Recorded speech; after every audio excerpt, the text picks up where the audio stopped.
साल के road map के साथ 5 लाख लोगों के एक तरह से प्रशिक्षण और आदान प्रदान की बात हुई, जिसमें 50,000 स्किल्ड मैन पावर की बात हुई है। वक्त में जापान और उसकी टोक्यो इलेक्ट्रॉन फैक्ट्री कैसे काम कर रही है, उस दिशा में जानकारी हासिल करने के लिए प्रधानमंत्री मोदी का जापान के प्रधानमंत्री के साथ ये दौरा, जहां पे तमाम तकनीकी महारत लोगों के साथ प्रधानमंत्री का संवाद यहां होता हुआ दिखाई पड़ रहा है। और प्रधानमंत्री ने फ्यूचर इंफ्रास्ट्रक्चर को लेकर जो तमाम वहां पे जानकारियां हैं उनको उन्होंने समझने की कोशिश की, कैसे चिप या सेमीकंडक्टर बनता है, फैब्रिकेशन कैसे होता है, उसकी असेंबली लाइन कैसे होती है, किस तरह से उसका उपयोग होता है, क्योंकि डिजिटल होती दुनिया का आधार ऋतु आज के समय में चिप हो गया है, सेमीकंडक्टर हो गया, और उसके बिना भविष्य की ज़रूरतें पूरी होती हुई दिखाई नहीं पड़ती। इसलिए आज वक्त की ज़रूरत है हम इस दिशा में आगे बढ़ें। बिल्कुल, सेंडई दुनिया में सेमीकंडक्टर हब के तौर पर जाना जाता है। प्रधानमंत्री का इस फैसिलिटी का विजिट करना बेहद अहम है। तमाम चरणों में किस तरह से सेमीकंडक्टर्स का विकास होता है, कैसे बनाए जाते हैं, किन किन चीज़ों की ज़रूरत है, किस तरह से जो एक तरह से लीडिंग लैब्स हैं उनका, नैनो इलेक्ट्रॉनिक्स, सेमीकंडक्टर टेक्नोलॉजी, क्योंकि अब जो सहयोग 10 साल के लिए भारत और जापान के बीच में सेमीकंडक्टर के क्षेत्र में होने जा रहा है, तो कुछ इस तरह की तस्वीर, कुछ इस तरह का एक तरह से लैब्स और फैसिलिटीज़ भारत में आने वाले समय में हम देखने की उम्मीद कर सकते हैं। तो प्रधानमंत्री का सेंडई विजिट करना कई मायनों में इसलिए अहम हो जाता है। प्रोफेसर मिश्रा, अगर आपको जोड़ना चाहें इसमें। जी देखिए, अगर हम दक्षिण पूर्व एशिया और अगर हम देखें कि कैसे एशिया के तमाम देश, खासतौर पर साउथ ईस्ट एशिया के, दक्षिण पूर्व एशिया और पूर्व एशिया के देशों में आर्थिक विकास और तकनीकी प्रगति हुई है, कैसे हुई है, तो बहुत साफ है कि किसी भी देश ने अमेरिका से टेक्नोलॉजी लेकर के अपना आर्थिक विकास नहीं किया। चाहे वो मलेशिया हो, जिसने हमसे पहले 80 के दशक में महातिर मोहम्मद ने पॉलिसी लाई, लुक ईस्ट पॉलिसी, जिसका सीधा एक सिंगल पॉइंट एजेंडा था जापान के साथ तकनीकी सहयोग। और अगले 20 सालों में मलेशिया इंफ्रास्ट्रक्चर और विकास के मामलों में बहुत विकास किया, उसने एक मध्यम लेवल मिड साइज इकॉनमी बन गया। सिंगापुर को देखें, उसने भी जापान के साथ तकनीकी सहयोग किया और आज सिंगापुर दक्षिण पूर्व एशिया में एक लीडर है। ताइवान को देखें, ताइवान ने भी अमेरिका का इतना नजदीकी सहयोगी होने के बावजूद जब तकनीक का सवाल आता है तो जापान के साथ पार्टनरशिप की। तो ये तमाम देश हम देखते हैं कि तकनीक बांटने का जो बड़ा जज्बा चाहिए और बड़ा दिल चाहिए, वो जापान के पास है, अमेरिका के पास नहीं है। तो अब हम मिश्रा, क्या ये दृश्य बहुत उम्मीद जगाते हैं भारत के तमाम नौजवानों के लिए, क्योंकि जो कल समझौता हुआ है 10 साल के रोड मैप के साथ 5 लाख लोगों के एक तरह से प्रशिक्षण और आदान प्रदान की बात हुई, जिसमें 50,000 स्किल्ड मैन पावर की बात हुई। जो स्किल्ड मैन पावर आने वाले समय में दिखाई देगा। सेमीकंडक्टर एक ऐसा क्षेत्र है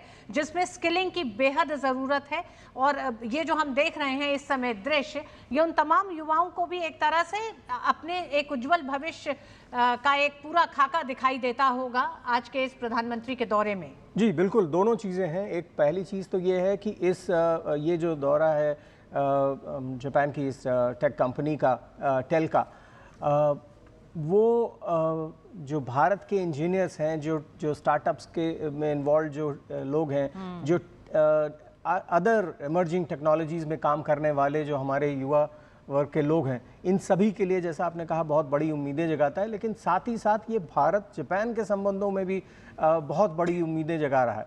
और मुझे लगता है कि ये नियति है,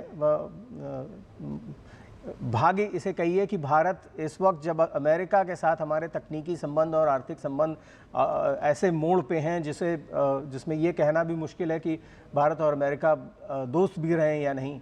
इस मौके पे, इस जंक्चर पे जापान की यात्रा और इतना ज़्यादा फोकस टेक्नोलॉजी और आर्थिक सहयोग पे, मुझे लगता है कि एक तरह से आपदा में अवसर है। बिल्कुल, सेंडई में तोहोको इनोवेशन सेंटर भी है, जहां स्टार्टअप्स और रिसर्चर्स चिप डिज़ाइन और मैन्युफैक्चरिंग पर काम करते हैं। तो कई मानों में सेंडई का प्रधानमंत्री का दौरा बेहद अहम है। ये तमाम वो एक तरह से क्षेत्र हैं जहां भारत को आने वाले समय में आगे बढ़ना है। अगर रिजिलियंट और एनर्जी एफिशिएंट चिप्स की बात करें तो उस लिहाज से भी 2011 के सुनामी के बाद से सेंडई ने जिस तरह से अपने आप को विकसित किया है, प्राकृतिक आपदाओं को ध्यान में रखते हुए, डिजास्टर मैनेजमेंट, रिजिलियंस के लिहाज से भी, तो उसमें कई ऐसे एक तरह से कई आयाम हासिल किए हैं जापान ने सेंडई में जो दिखाई देते हैं। और ये जो तस्वीरें हैं, इसमें ऋतु एक चीज़ जो प्रधानमंत्री को जो तरीके से प्रेजेंटेशन दिया गया है पीएम मोदी को, उसमें वहाँ लिखा हुआ था स्क्रीन पे, from Japan to India for world, यानी कि जापान भारत मिलके दुनिया के लिए कैसे आगे काम करेंगे, क्योंकि प्रधानमंत्री कहते हैं मेक इन इंडिया से मेक फॉर द वर्ल्ड के लिए कैसे उस दिशा में जापान एक विश्वस्त सहयोगी के तौर पर और लगातार वो चीज़ें, क्योंकि अगर पिछले साल की ही बात की जाए तो प्रधानमंत्री ने सेमीकंडक्टर की तमाम बड़ी कंपनियों के सीईओ के साथ में दिल्ली में एक बैठक की थी और उसमें भी टोक्यो इलेक्ट्रॉन फैक्ट्री के जो तमाम रिप्रेजेंटेटिव्स थे वो भी मौजूद रहे थे। और अब जबकि अगले महीने ही, अब से कुछ दिन बाद सेमीकॉन फिर से 2025 का आयोजन दिल्ली में होना है, प्रधानमंत्री की मौजूदगी होगी और वहाँ पर भी टेक्नो इलेक्ट्रॉन फैक्ट्री के तमाम लोग मौजूद होंगे। तो ये सहयोग भी लगातार एक तरीके से बढ़ता हुआ दिखाई पड़ रहा है और दोनों प्रधानमंत्रियों की मौजूदगी इस बात को विश्वास भी पैदा करती है। हाँ, दोनों देशों का शीर्ष नेतृत्व मिलकर इस दिशा में आगे बढ़ने के लिए तैयार है और यहां से इसको बहुत धरातल पे उतारने के लिए गंभीर प्रयास भी दिखाई पड़ेंगे। ये सेंडाई तक की यात्रा जिसका जिक्र ऋतु आप कर रही थी, ये दोनों प्रधानमंत्रियों का, ये शायद उस बात की गंभीरता को भी दिखाता है जिस तरीके से ये प्रयास लगातार चल रहे हैं। तस्वीरों के साथ में खास मेहमान भी हमारे साथ लगातार बने हुए हैं। जब तस्वीरें आई थी उस वक्त मनोज चौधरी जी अपनी बात रख रहे थे। मनोज जी, अगर आप हमारे साथ जुड़े हुए हैं तो इन तस्वीरों को लेकर कैसे विश्वास बहाली और एक उम्मीद पैदा होती है कि हाँ, इस दिशा में जब हम सेमीकंडक्टर की बात करते हैं जमीन पे बहुत तेजी से अब हम आगे बढ़ते नजर आएंगे। मनोज जी। दशकों से नेग्लेक्ट किया हुआ सेमीकंडक्टर सेक्टर 2021-22 से इंडिया सेमीकंडक्टर मिशन के थ्रू जो शुरू हुआ, जिसमें मुख्य कंपोनेंट्स थे कि किस तरह से हम सेमीकंडक्टर फैब सेटअप करें, किस तरह हम कंपाउंड सेमीकंडक्टर पे ध्यान दें, इसके अलावा हम डिजाइन लिंक इंसेंटिव पे भी फोकस करें। तो उसके अंतर्गत आज करीबन जो भारत का 2030 में $110 बिलियन का सेमीकंडक्टर मार्केट होने वाला है, उसके लिए 10 सेमीकंडक्टर यूनिट्स की भारत में घोषणा हो चुकी है। इनमें से आप सभी जानते हैं 4 गुजरात में है, उड़ीसा में है, पंजाब में है, आसाम में है, जेवर यूपी में है, आंध्रा में है। तो पूरे भारत में इस तरीके से लॉजिक मेमोरी के लिए हो, भले ऑटोमोटिव सेक्टर के लिए हो, अलग अलग सेक्टर के लिए सेमीकंडक्टर मैन्युफैक्चरिंग की दिशा में भारत बहुत तेजी से आगे बढ़ रहा है। बहुत सारे यूनिट्स इसमें पैकेजिंग के भी हैं जो पूरे सेमीकंडक्टर इकोसिस्टम को कंप्लीट करते हैं। जापान, जैसा कि मैंने पहले बताया, कंज्यूमर इलेक्ट्रॉनिक्स और ऑटोमोटिव का बहुत बड़ा लीडर रहा है और है भी। तो ऑटोमोटिव और कंज्यूमर इलेक्ट्रॉनिक्स के लिए सेमीकंडक्टर चिप्स की सबसे ज्यादा जो जरूरत होती है, तो भारत उस सेक्टर में बहुत तेजी से आगे बढ़ रहा है। अपने आप में भी अगर हम देखें तो पिछले 11 सालों में इलेक्ट्रॉनिक मैन्युफैक्चरिंग में हम करीबन 6 गुना आगे बढ़े हैं। मोबाइल मैन्युफैक्चरिंग में वर्ल्ड के नंबर 2 मोबाइल मैन्युफैक्चरिंग में हम आ चुके हैं। तो आईफोन 16 का भी भारत एक प्रमुख मैन्युफैक्चरिंग हब बन चुका है।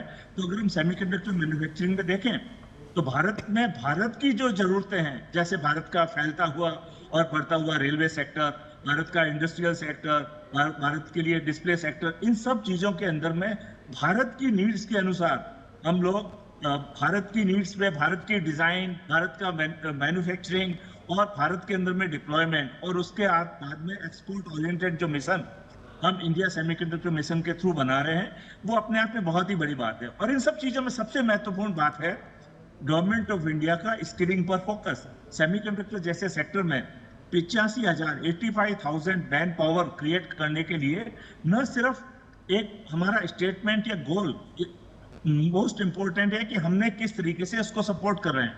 ऐसे ही तमाम बड़ी खबरों से जुड़े रहने के लिए हमारे YouTube channel TSW news Hindi को सब्सक्राइब करें। वीडियो को लाइक, कमेंट, शेयर करना बिल्कुल ना भूलें।